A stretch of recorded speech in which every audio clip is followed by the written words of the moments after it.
Okay, let's open up our save file. We should have everything in the art gallery unlocked now. Oh yeah, so there's also a thing here where you can look at codex.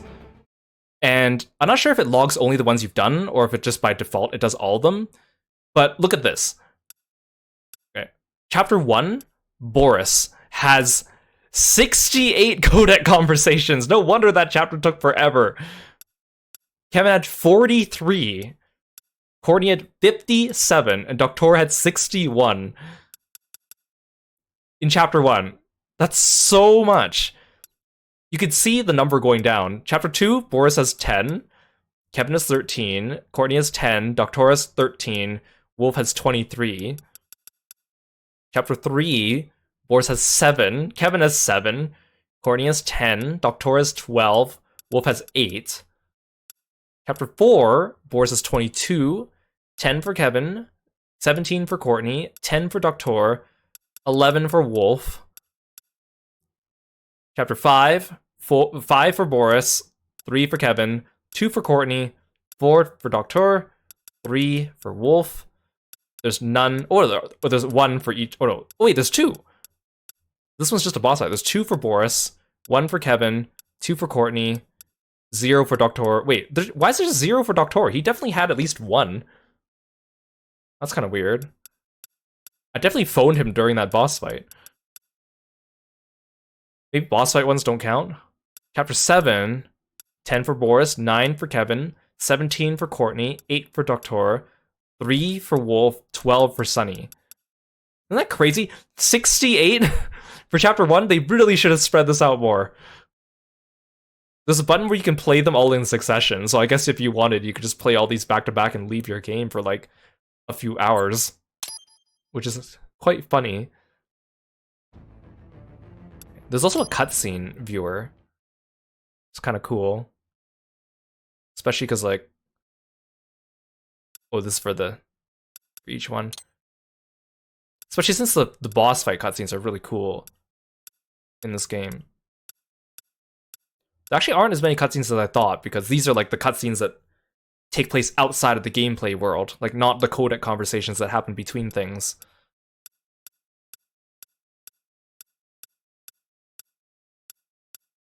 This dude.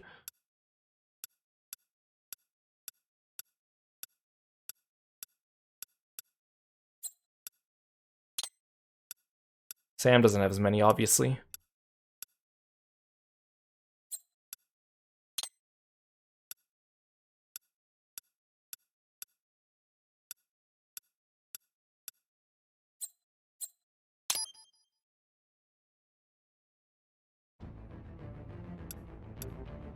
Okay, so these are the VR missions.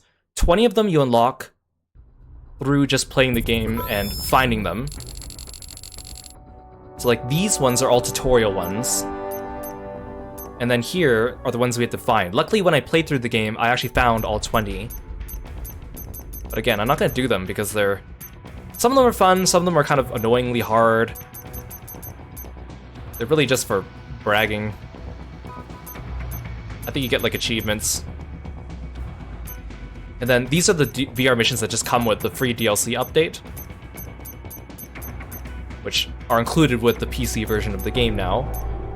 And then there's the ones that you have to do with Sam and Blade Wolf, which do not appear on this menu.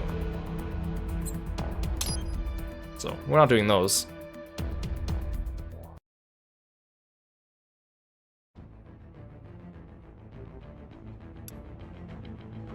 Collection. So there's a few different types of collections in this game. So the first one are titles, which don't really do anything. These are achievements, more or less. I got this one, for example. Cut your enemies at least 1,000 times using blade mode. The title gives you nothing. If I click on it, nothing happens. And then you have the left arms. So there's like a bunch of enemies in the game with special left arms, and if you cut off their left arms and collect them, Doctor gives you special bonuses. If you collect all of them, you get different colored hair for Raiden. And so you can change his hair color, and different hair colors give him slightly different abilities, like increased, I don't know, like use of munitions or increased use of healing packs or stuff like that. So each time you get one of these left arms, because the left arm is lore-wise, it holds all the data for each cyborg, it tells you about the cyborg. So this one is Steven, he's age 24, blood type B. So if you get each of the ID cards, it'll give you little pictures of each of them, but I only got one of them, so these don't really do anything except unlock those wigs for Raiden. And the hair colors aren't even that different. Even though the hair colors say different colors, they're all like a little bit whitish to still fit with Raiden, so it's like a washed out color, so his hair actually doesn't noticeably change that much. So I did not get these. The men in boxes just kind of appear as models here. There's only 5 of them in the game. I got 4 of them throughout my playthrough. I had to go back for one of them. He was at the top of the elevator in the World Marshal building. And they're just kind of goofy.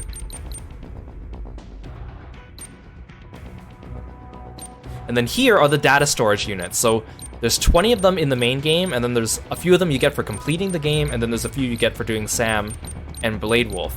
So we're gonna look at these because there's actually art gallery stuff. And then there's titles that go with Sam and Blade Wolf's DLC, which we don't care about. I'll hide my model so you can see these a bit better. Unfortunately, it doesn't even let me zoom in or out of them. And it looks like the quality on some of these images isn't super great. Like, I can see that they're like compressed JPEGs. I remember them looking better in the original. These are probably just originally just straight ported from the PS3 and Xbox 360, so they're probably not like HD or anything like that. So you get like the Metal Gear Ray, which is pretty cool. Like the cyborg designs, which I think are pretty cool in this game. Even like the enemy mooks are pretty cool looking. Raiden himself, I really like this design for Raiden. I thought his design in Metal Gear Solid 4 was cool when I first saw it, and then this one just blows that one out of the water. I really like how you can see his serratus muscles. I think those are very, very nice looking. And of course, we get many gratuitous butt shots of him as well. And the high heels. The way he like attaches his sword to his high heels and swings it around is so cool. Boris and Doctor. I like how there's an entire picture just for Doctor's watch. Courtney, her watch as well. I just noticed that her mug has like a question mark handle. And it's like a thought bubble. That's kind of cool. I don't think we ever saw that though. I'm pretty sure it was just a white mug in all the cutscenes. Kevin. He had a few different outfits they could have used for him.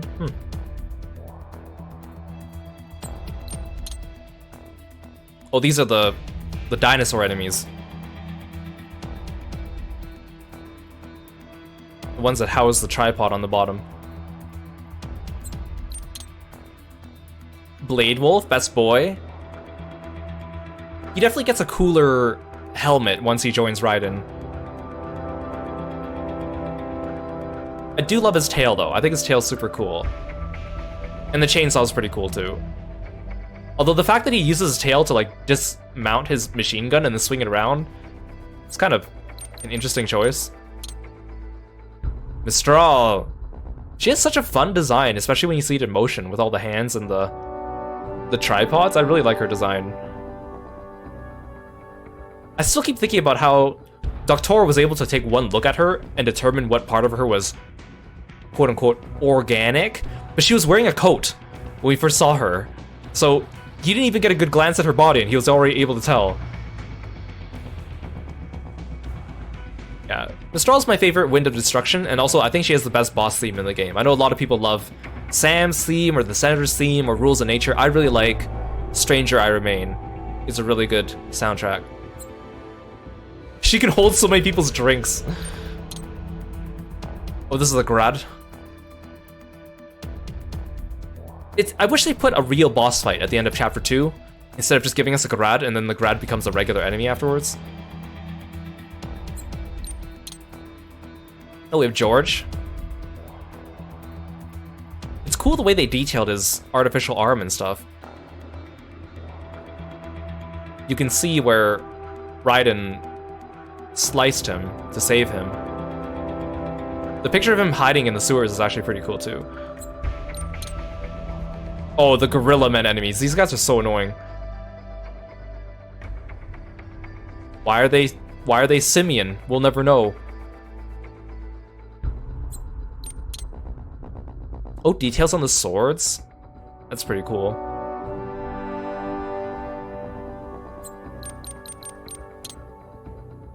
Monsoon also has a really cool design, actually. The way he splits up.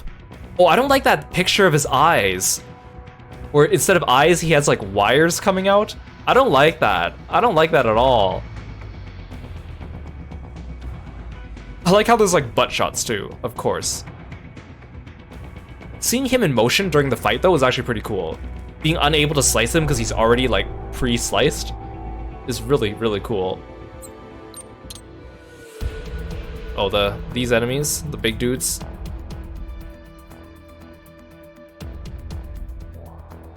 I like how there's a big white line going down the center of that image, like as an artifact, I'm assuming, of the art. Yeah, Monsoon came pre-sliced. You can't cut something that's already cut, right? Wait, there's still that line there.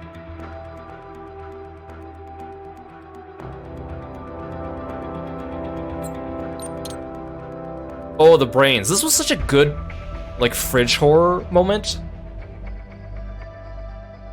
I wish they did something like, we found out some of the cyborgs we actually did kill were some of these brains, and like, what that would do to Raiden's psyche when he figures out, like, what he's been doing. I think that would have been a really good moment. But I can understand why they didn't do that. I think that's a little bit, maybe just a step too far. Sundowner's boss fight was actually pretty interesting. Definitely the one that makes the most use of your blade mode, which again, is harder to control on the controller, so definitely felt that during that fight. But it was still a cool fight. I wish he had a phase 2, like a proper phase 2 though. Especially since he was supposed to be like, the big intimidating one. And he didn't get that. Sam? Again, I think Sam's cool, but I'm not really like a huge fan of him. A lot of people really, really like him.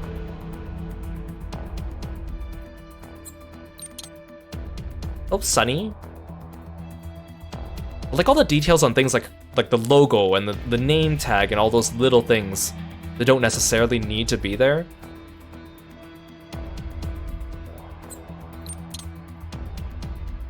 Oh, Metal Gear Excelsius. This is actually a really good fake out, I think. For anyone playing this game for the first time, no information going into it, like me on release, this was such a good fake out of a final boss. Of course, everyone knows who the real final boss is from the memes. Armstrong's gamer setup inside the Metal Gear. Armstrong, you love to hate him. Ooh, this is like concept art and like box art stuff. I think this is like one of the limited editions had like a steel box with this. I got the deluxe edition, so I got the lamp, which I already showed you guys. I'll show it to you again since we talked about it during the first stream. I got this lamp with my limited edition, which is super cool. It's like a plasma lamp and it has Raiden's sword inside it. I still have it too, it's pretty neat, but I boxed it away.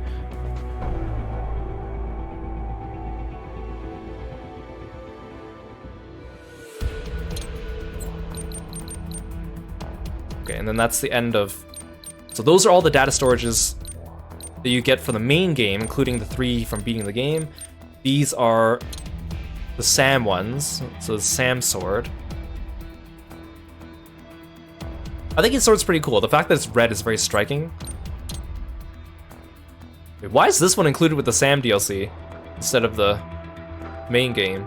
These are regular enemies. This one police officer with the mustache has gotten sliced up in 3 different cutscenes. Look at all the detail on their police badge too. That's a lot of detail. Close-ups on Sam. Again, I can't get over his shit-eating grin. Like, the first time you see him in Chapter 0 and he looks over and he does that grin, it looks so unphotogenic. Ooh, environment art of the Japanese garden. I love environment art like this, where it's still a little bit rough. You can see like the paint strokes and stuff, just to get the feel. The helipad, that powerful helipad that can withstand volcanic eruptions. Okay, that looks like it's it for Sam. With detailed shots of Blade Wolf before he gets fully revamped. I love seeing how they like connect all the little outlets and plugs and the little screws on everything. People that can draw machines are so powerful. Ooh, more environment art. This could be like an oil painting you would hang up somewhere.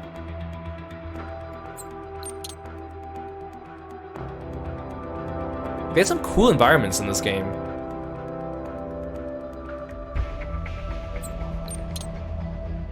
Oh, Kamsen.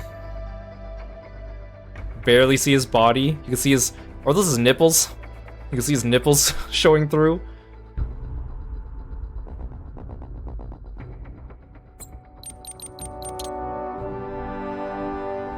Yeah, so again, he was supposed to be a Wind of Destruction, but he got cut from the main game before they even went into the design phase, and then for the DLC, they properly designed him and put him in.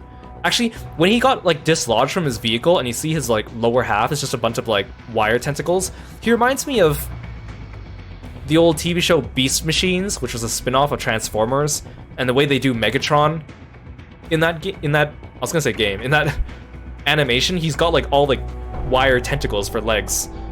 It reminds me of that. Or like, it reminds me a little bit of Vatamon from Digimon.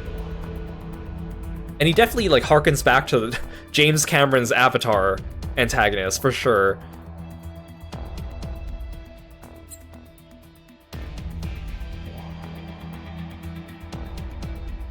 Okay, I think that's everything. Obviously, I'm not going to go back and do all the titles and the left arms, but just goes to show there is more to do in this game, despite the fact it's technically a short game.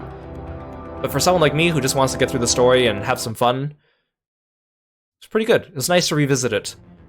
Again, it's been a long time since I played this game. I played it when it first came out in 2013. It's a shame that we didn't get a second one, but I'm glad we at least got this. Again, especially after seeing how cool Raiden was in Metal Gear Solid 4 and being like, I want to play as him. Please get me a game where we can play as him, and they actually did it. Good for them. They could have just left it and not had him playable. I mean, yes, there was a multiplayer online mode in Metal Gear Solid 4 where you could play as him, but it was like an online shooter game thing, so not quite the same. So thank you for joining me on the stream. Thank you for joining me for this entire series. I hope you enjoyed it as well, whether it was your first time going through it, or whether you are seeing it again after a prolonged absence. It was nice. It was nice. I'm glad that we were able to do this. I've been meaning to play this game on stream for a while. If you're new around here, don't forget to check out my YouTube channel where I have all my previous playthroughs, including the rest of the Metal Gear Rising series. This week, we're actually going to be playing Umineko Golden Fantasia, which is the fighting game spin-off of Umineko, which I said I would play after we finish Umineko and just didn't get a chance. It's been, can you believe it's been like a year and a half since we finished Umineko on stream? After spending like a year streaming it, it's been a year and a half since. It'll be fun because the fighting game has a lot of references to the novel, so and also really good music, so I'm excited to go and revisit that as well. And then we'll decide what game to play after we finish that. Yeah, thank you everyone, I really appreciate it. Let's find someone to raid.